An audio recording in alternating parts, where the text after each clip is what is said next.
Assalamualaikum warahmatullahi wabarakatuh. Perkenalkan, nama saya Putri Nur Fauzia, mahasiswi Prodi S1 Kebidanan semester 3 di Institut Medika Dr. Gigi Suherman.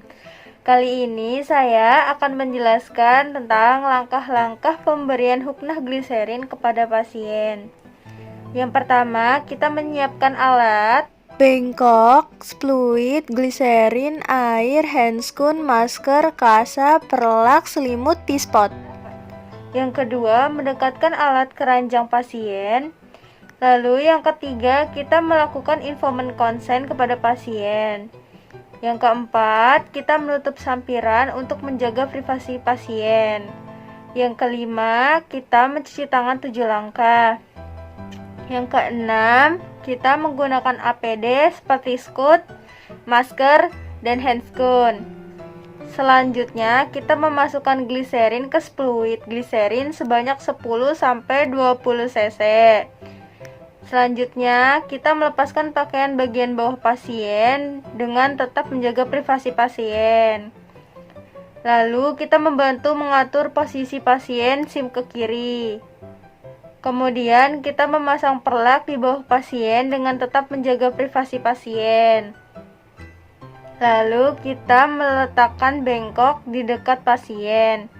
Kemudian memasukkan gliserin perlahan-lahan ke anus dengan tangan kiri memegang arah anus dan kanan memasukkan fluid ke dalam anus sampai pangkal kanula dengan ujung fluid mengarah ke sumbu tubuh pasien dan anjurkan pasien untuk bernafas dalam. Kemudian pastikan cairan gliserin keluar untuk melumasi ujung fluid.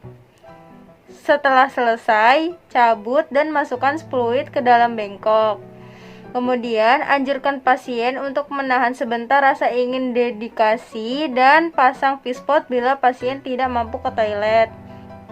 Kemudian kembalikan posisi pasien ke posisi awal. Nah, apabila pasien ingin BAB dan gak bisa ke toilet, lalu hal yang harus kita lakukan adalah kita mengatur posisi pasien dengan posisi dorsal recumbent. Kemudian kita ambil pispot dan letakkan di bawah anus pasien.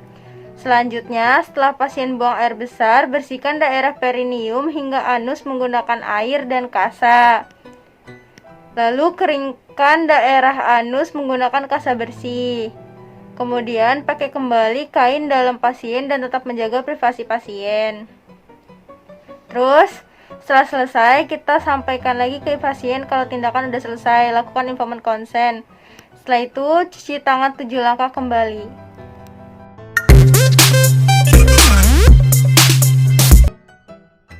Assalamualaikum warahmatullahi wabarakatuh. Perkenalkan, nama saya Putri Nur Fauzia, mahasiswi S1 Kebidanan semester 3 di Institut Medika Dr. Gigi Suherman.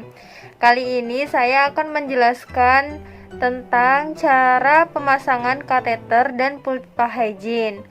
Yang pertama, siapkan alat, selang kateter, urine bag, spuit, aquades, duk bolong, gel, perlak, plester, gunting, bengkok, handscoon steril, handscoon bersih, dan kapas DTT.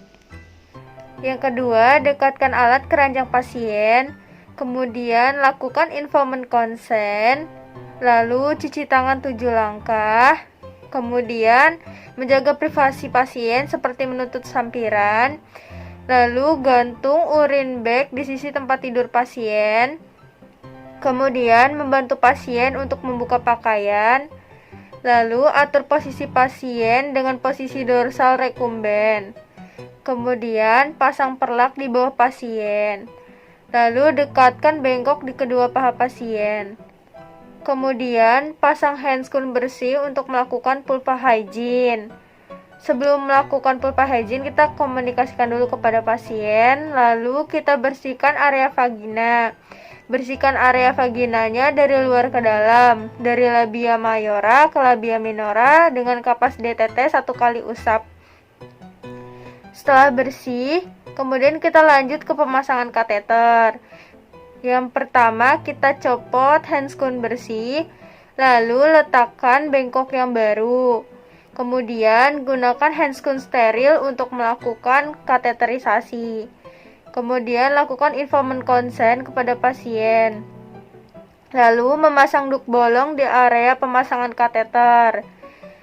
Kemudian mengambil selang kateter dan memberi gel pelumas sekitar 2,5 sampai 5 cm.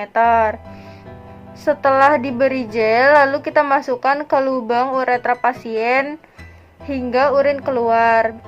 Biasanya lubang uretra itu ada di paling atas. Lalu setelah selang kateter terpasang, kemudian kita masukkan udara ke dalam selang sebanyak 10-15 cc. Kemudian setelah dirasa urin telah keluar, kita tarik perlahan selang kateternya hingga ada tahanan. Kalau misalnya udah kayak ketahan, kita lepasin duk bolongnya, terus hubungin selang kateter ke urin bag. Kalau misalnya udah kita hubungin, lalu kita fiksasi selang ke arah urin bag. Kalau misalnya udah selesai, kita komunikasikan lagi ke pasien bahwa pemasangan kateter telah selesai. Lalu setelah kita komunikasikan, kita bantu pasien untuk memakai pakaiannya kembali. Setelah itu kita bersihkan alat-alat.